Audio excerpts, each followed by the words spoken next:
for this warm welcome. I'm really happy that we made it, or better to say that you made it. I'm really happy that I can be part of this really splendid event. And so my first thanks is really to all who organized this really big event, a joint Iftar dinner.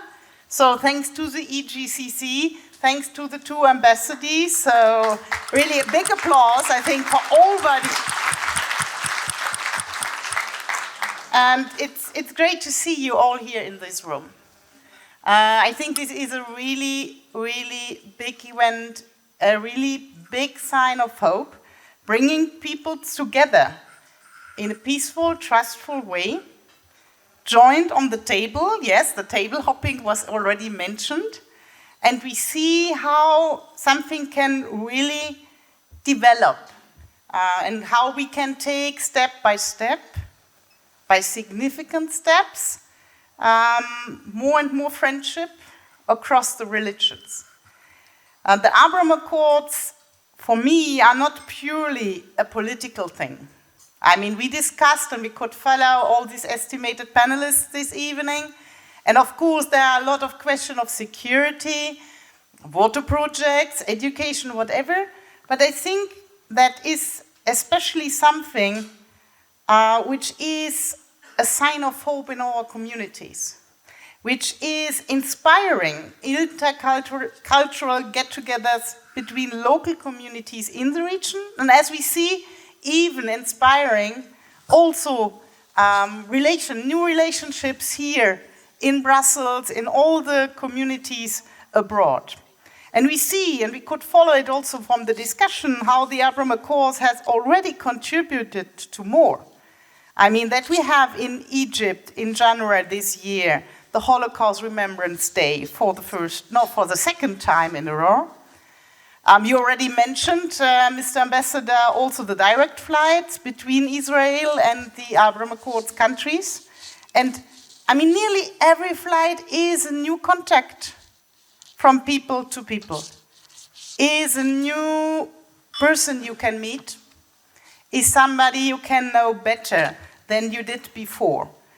And for me also, as I could also visit some of those sites in Morocco, it's also the question of the reconstruction of Jewish heritage, for example, in Morocco, which shows that the historical places have a chance to overcome for the future and to make us better understand each other in the region and in our societies. And even European Union is coming closer. I mean, it's a pity that the Commissioner could not be here, but she would have mentioned it. It's not only the 10 million Commissioner Haley was putting in the Negev Forum.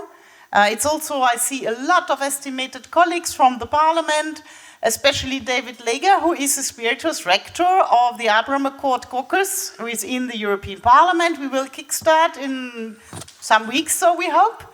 So something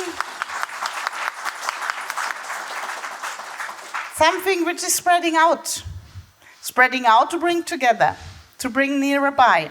And so I think gatherings like this one, which we have this evening, where representatives of different religions come respectful together and open up, will hopefully happen more and especially more frequently. So it becomes normal to have such event, I mean, with such good food, with so really interesting people, of course. But having the Iftar and breaking the fast all together will build religious and social bridges among communities.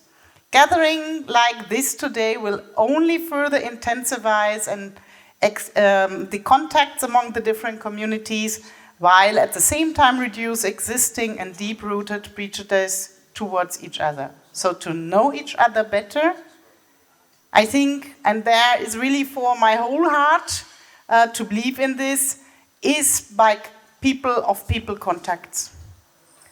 Is by looking somebody in the face, recognizing him in a respectful manner. And I think in this way we all can search peaceful solutions for especially the region of the Abraham Accords country, And we had today somebody on the stage from Jordania who said, okay, we want to be the next country.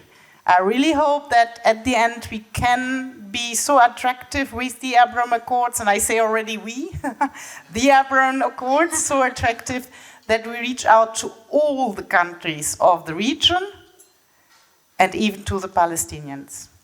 I think this is really the hope we have in the Abraham Accords. Thank you.